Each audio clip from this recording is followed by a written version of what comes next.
In the quiet cold of an Alaskan winter night, the sky was suddenly split by a blaze of unnatural light. Sarah, now living a quieter life, his eyes flickered open, glowing softly with a light blue hue, focusing with visible effort on Sarah.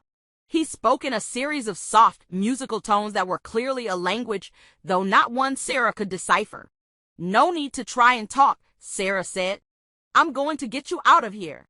Understanding or not, realizing the gravity of his situation, Sarah knew Orion needed more than just medical help. He needed to get a message home.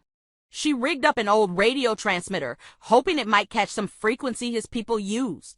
Orion watched intently.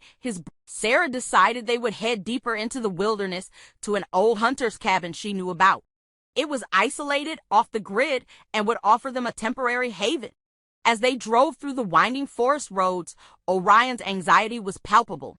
He kept his eyes fixed on the mirrors, watching for any sign. Sarah set up perimeter alarms and traps, not just relying on her military training, but also on the survival skills she had honed over years in the Alaskan wilderness.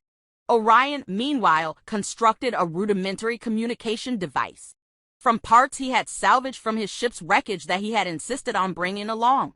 His plan was to send a distress signal. To combine skills and Sarah's strategic acumen, the group fortified their position and devised a plan to communicate with Orion's home planet more effectively. They enhanced the communication device Orion had built, using more advanced equipment Tom and Emily had brought along. Their efforts paid off one crisp evening when a clear signal was received. Orion's face lit up as a familiar voice echoed through the speakers, informing them. Weeks turned into a tense wait filled with skirmishes and strategic deceptions. Finally, a Zarathian ship arrived, its sleek design cutting through the sky like a blade of light. The reunion between Orion and his people was emotional, a mix of relief and resolve for the battle still to come. Orion offered Sarah and her friends a place in his world, recognizing their bravery and the crucial role they had played in his survival. Sarah, though tempted, knew her place was on Earth, preparing humanity for the broader universe they were now a part of. The departure was bittersweet.